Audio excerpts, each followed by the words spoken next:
오늘 하나님께서 우리에게 주신 말씀은 잠언 3장 1절에서 8절입니다. 합독하겠습니다. 내 아들아, 나의 법을 잊어버리지 말고 내 마음으로 나의 명령을 지키라. 그리하면 그것이 내게 장수하여 많은 해를 누리게 하며 평강을 더하게 하리라. 인자와 진리가 내게서 떠나지 말게 하고 그것을 내 목에 매며 내 마음판에 새기라. 그리하면 내가 하나님과 사람 앞에서 은총과 귀중히 여김을 받으리라. 너는 마음을 다하여 여호와를 신뢰하고 내 명철을 의지하지 말라. 너는 범사의 그를 인정하라. 그리하면 내 길을 지도하시리라. 스스로 지혜롭게 여기지 말지어다. 여호와를 경외하며 악을 떠날지어다. 이것이 내 몸에 영약이 되어 내 골수를 윤택하게 하리라. 아멘. 아멘. 네, 오늘은 잠언 3장 말씀을 가지고 함께 하나님의 음성을 듣기를 소망합니다. 오늘 말씀은 내 아들아 라고 하는 말씀으로 시작이 됩니다. 그러니까 이 잠언의 말씀은 아버지가 자녀에게 주는 삶의 지혜이자 영적인 유산이라고 생각할 수가 있습니다. 내 아들아, 내가 인생을 살아보니 이렇게 사는 인생이 좋더구나. 이렇게 살아야 인생이 복되더구나. 그러니 너도 이렇게 살으렴 라고 하는 말씀이지요.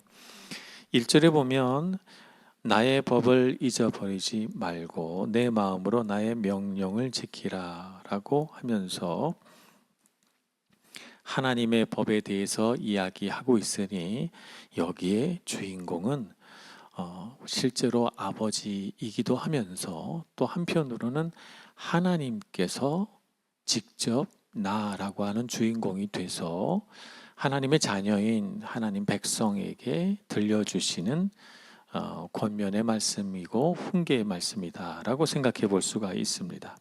나의 법을 잊어버리지 말라. 마음으로 나의 명령을 지키라.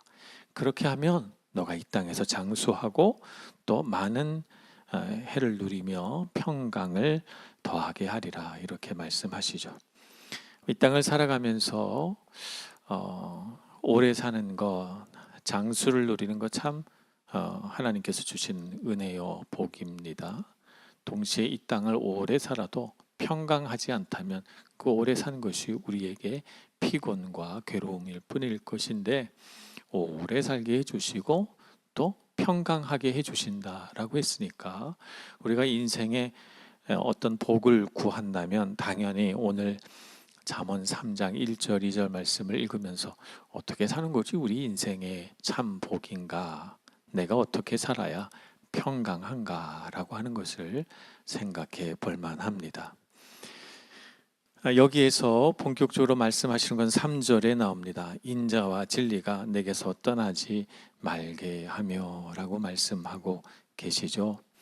하나님의 말씀을 내 마음의 법으로 세워서 그 말씀이 가리키는 진리의 길을 따라가는데 그 법이라고 하는 것이 우리가 세상에서 말하는 것처럼 차가운 법이 아니라는 거예요. 세상의 법은 지키지 않으면 벌금을 주거나 그 법을 어기면 거기에 합당한 형벌을 받게 돼 있습니다. 그래서 이 세상의 법은 차가워요, 무서워요. 지키지 않으면 벌을 받으니까 말입니다.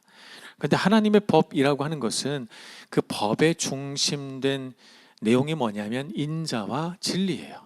하나님의 법이란 하나님의 인자하심, 하나님의 사랑이요, 하나님의 법이란 그 안에 우리가 따르면 길이 열리는 진리라고 하는 것이죠. 그래서 인자와 진리를 너의 마음에 품어서 그 인자와 진리에서 떠나지 말거라라고 말씀하고 있는 것입니다. 그래서 그 인자와 진리라고 하는 이 두 가지 삶의 주제를 어떻게 해야 되는가 하면 목에 매듯이 너의 목걸이로 삼아서 너의 목에 항상 걸고 다니고 너의 마음판에 마치 철판에 글을 새기는 것처럼 마음판에 새겨서 잊어버리지 말라는 것입니다. 그러니까 하나님의 말씀 인자와 진리를 신실하게 변함없이 마음속에 간직하고 기억하면서 살라. 그러면 이 땅에서 장수하고 평강하리라. 이렇게 말씀하고 있는 것입니다.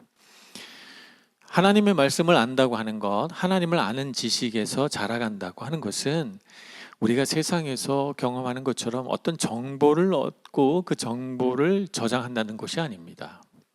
하나님을 알아간다라고 하는 것은 하나님과의 관계에 있어서 인격적인 관계를 맺고 그 관계가 자라난다는 것을 의미하죠. 이 세상은 정보로 넘쳐납니다. 그래서 정보를 소유하는 자가 돈을 벌고 정보를 가지고 유능하다고 인정받는 시대를 살고 있습니다. 그런데 하나님과의 관계는 정보가 아니라는 거예요. 성경에 어디에 이런 말씀이 있다라고 하는 것을 기억하는 것이 중요한 것이 아니라 실제로 그 말씀이 내 마음 안에서 또 내 삶 속에서 어떻게 실현되어지고 내 마음속에 어떻게 기억되느냐, 경험되느냐, 이런 게 중요하다는 말이죠. 예를 들어 볼까요?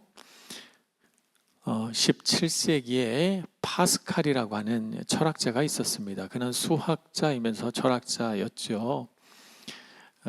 예전에는 지금처럼 수학은 수학, 철학은 철학 이렇지 않았기 때문에 수학자가 음악도 하고 수학자가 철학도 하고 그랬던 시절입니다. 수학자이자 철학자였던 파스칼은 1662년 그의 삶을 마감하게 되는데요. 39세의 아주 젊은 나이에 생을 마감하게 됩니다. 사후에 그를 장례 치르고자 그의 유품들을 정리하다가 그의 옷깃에서 작은 메모 하나를 발견하게 됩니다. 정성스럽게 옷 바깥 겉감과 안감 사이에다가 양피지, 양의 가죽을 무두질해서 연하게 만든 다음에 거기다가 글을 썼거든요. 옛날 두루마리 이렇게 이런 건 다 양 껍질로 만든 양피지였어요. 그 작은 양피지 안에다가 아주 깨알 같은 글씨를 써서 겉감과 안감 사이에 꿰매어 넣었더라는 것이죠. 그래서 그것을 꺼내어서 보니까 그가 써놓은 메모가 있습니다. 그가 하나님을 처음 인격적으로 만났던 그때 거기에 보면 1654년 11월 23일 밤 10시 30분 2시간 동안 하나님의 은혜를 아주 격렬하게 경험했던 아주 뭐라 그럴까요? 초현실적인 그의 회심 사건을 그의 감상을 담아서 거기에 기록해 놓았습니다.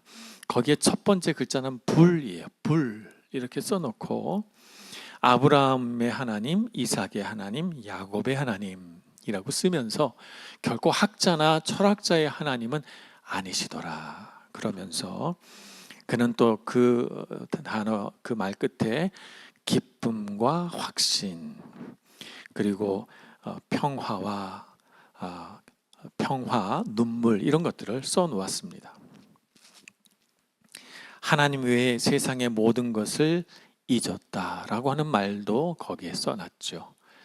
그는 하나님을 만나서 인격적으로 그의 마음속에 큰 감동을 가지고 하나님과 교제했던 그 하나님과 인격적인 만남의 첫날 밤을 잊지 않고 그때의 자기 느낌과 감동을 양피지에 깨알같이 써서 54년에 그를 만났으니까 그가 죽는 그날까지 자기 옷섭, 심장 가까운 곳에 항상 간직하고 다녔다는 것이죠.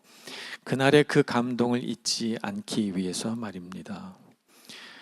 하나님의 말씀을 마음판에 새긴다라고 하는 것은 파스칼과 같은 그런 태도를 말하는 것입니다. 하나님을 만나서 그분에게 은혜 받고 그로 인하여 내 삶이 달라졌다면 그것을 평생토록 잊지 않고 그분과 함께 동행하는 삶을 살려고 애쓰는 것, 그것이 내 목에 매며 내 마음판에 새기는 것입니다.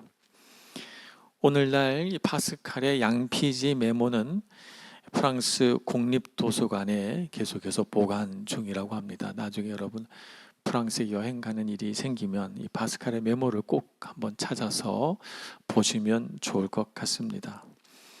하나님을 인격적으로 알고 그분이 주신 감동, 기쁨과 은혜를 마음속에 간직하고자 수년 동안 옷섭에 꿰매고 옷을 갈아입고 걷거나 혹은 그 옷을 세탁하게 되면 그 양피지 조각을 꺼내서 또 다시 정성스럽게 꿰며 넣었던 파스칼의 마음을 여러분 이해하시겠습니까? 우리 안에 그런 마음이 간직되었으면 좋겠습니다. 그래서 이 땅을 살아가면서 하나님을 우리 마음에 고이고이 간직하는 것, 그것은 결코 정보로 간직하는 것이 아니죠. 하나님을 인격적으로 기억하고 간직하는 것입니다. 이렇게 하나님을 기억하는 삶은 어떤 삶인가 하면 내가 내 자신을 의지하고 내 지혜와 명철을 의지하는 마음에서 떠나는 거예요. 그래서 4절 5절 말씀에는 이렇게 말씀하고 있죠. 너는 마음을 다하여 여호와를 신뢰하고 내 명철을 의지하지 말라라고 말씀합니다. 나의 지혜, 나의 명철, 나의 똑똑함, 나의 경험, 내 생각, 이것을 의지하지 말라는 것이죠. 의지하지 말라라고 하는 이 말씀은 아무 생각도 하지 말라라는 말씀은 아닙니다. 하나님은 우리에게 지혜를 주셨고 합리성을 주셨기 때문에 그것을 발휘하고 살아가야 돼요. 공부해야 되고 여러분 지혜로워져야 합니다. 그런데 내 지혜가 다 맞아라고 생각하지는 말라는 말입니다. 내 생각이 틀릴 수도 있고 내가 지혜롭게 궁리한 것이 잘못된 방향으로 갈 수 있다는 사실을 유념하라는 것이죠. 그래서 나의 생각, 나의 지혜, 나의 명철을 100% 의지하면 안 됩니다. 하나님께서 은혜 주시면 내가 옳다고 생각한 것도 옳지 않을 수도 있고 내가 지혜롭다고 생각했어도 실패할 수 있다는 것이죠. 그래서 내 지혜와 명철을 의지하는 마음을 내려놓고 하나님을 의지하는 삶의 태도를 가지라고 우리에게 말씀하고 있는 것입니다. 하나님을 의지한다는 것, 그것은 어떤 의미일까요? 하나님을 의지해서 마음을 다하여 여호와를 신뢰하라. 또 6절에 보면 너는 범사에 그를 인정하라. 이렇게 권면하고 있으신데요. 그것은 어떤 것을 의미합니까? 하나님께 내 인생을 드리고 주님께서 인도하시는 대로 순종하며 살아가는 삶을 의미하는 것이죠. 우리는 하나님을 믿습니다. 하나님 의지합니다 하고 하면서 실제로 내 삶의 구체적인 삶의 현장에서는 내 생각을 의지할 때가 더 많이 있어요. 내 생각, 내 판단 이런 게 중요할 때가 더 많죠. 우리는 어떤 일을 결정하기 전에 어떤 일을 선택하기 전에 하나님께 먼저 기도하는 습관을 들여야 합니다. 내가 선택하고 결정하는 것, 내가 내 눈에 보기 좋은 대로 살아가는 것도 참 좋은 일이겠지만 그러나 정말 우리 인생이 지혜롭고 정말 복이 있는 인생을 살아가려면 하나님께 먼저 기도하고 그분께 여쭈어 보아야 합니다.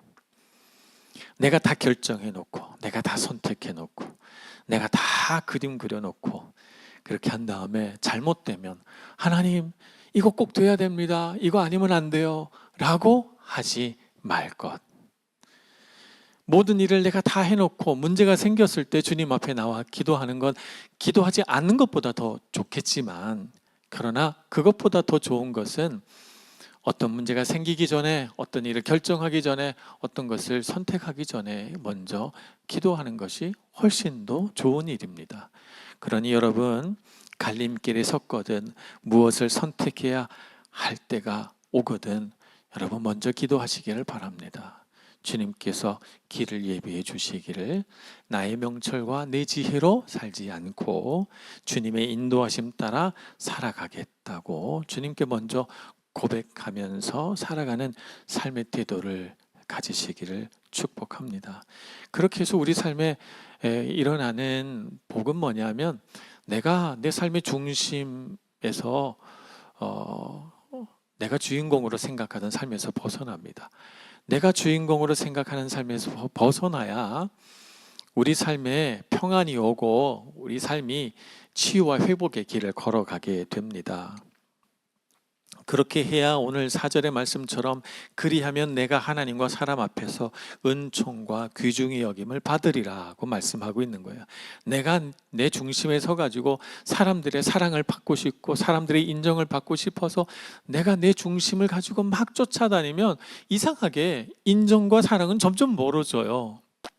그런데 하나님을 내 삶의 중심에 두고 그분의 은혜로 그분의 능력으로 나의 마음속에는 내 중심성에서 멀어지고 하나님께 가까이 다가가면 내가 바라지 않았는데 사람들이 나를 귀히 여겨주고 내가 기대하지 않았는데 하나님의 사랑을 얻게 되고 그렇게 되는 것입니다. 그러니 여러분, 우리 마음속에 있는 자기 중심성에서 벗어나는 그런 은혜가 있기를 소망합니다. 솔로몬 성전에 처음 그 건축을 할 때에 건축하는 내용을 이렇게 보다 보면 성전 한복판에 기둥 2개를 세웁니다. 그 기둥을 금으로 다 싸고 그 기둥에 이름을 붙이는데요.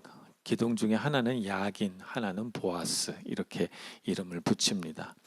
야긴이라고 하는 이 히브리어의 뜻은 그가 세우신다라고 하는 뜻이고, 보아스라고 하는 이 이름은 그 뜻이 그에게 능력이 있다, 이런 뜻입니다. 그러니까 성전을 세울 때 그 2 기둥은 그가 세우신다. 이 성전은 사람이 노동하여 세운 것이지만 이 성전은 주께서 세우셨다라는 뜻이고, 또 하나는 그에게 능력이 있다. 사람에게 능력이 있는 것이 아니라 하나님께 능력이 있다 라고 하는 2 기둥을 세워 놓은 거죠. 성전의 2 기둥은 이 2가지라는 것입니다. 야긴과 보아스, 하나님께서 세우시고 하나님은 참으로 능력이 있다라고 하는 이 2가지 고백이 성전을 세우는 기둥이 된다는 것입니다. 우리 삶의 기둥도 마찬가지입니다. 우리도 우리 마음속 성전을 지을 때 하나님께서 세우신다, 하나님께서 능력이 있으시다, 이렇게 2가지 고백으로 우리 마음의 성전을 지어가기를 소망합니다. 그래서 우리 마음의 성전이 아름답게 세워질 때 하나님이 영광 받으시고 우리의 삶을 가장 좋은 길로 인도해 주실 줄로 믿습니다. 여러분이 선 곳마다 하나님이 영화로워지기를, 나의 중심성에서 벗어나서 하나님 중심으로 살아갈 때 오히려 하나님은 우리를 귀중히 여기시고 사람들 앞에서 사랑받게 하시며 우리 삶에 하나님의 영광이 머무르게 해주실 것입니다. 그러니 하나님을 우리 삶의 중심에 놓고 주님을 향하여, 주님을 위하여 살아가시는 여러분 모두가 되시길 축복합니다. 기도하겠습니다. 사랑이 많으신 하나님, 어리석은 우리의 마음은 내가 원하는 것을 더 가치롭게 여기고 하나님의 뜻을 구하기에 앞서 내 생각과 내 마음에 소원하는 대로 이루어지기를 바랍니다.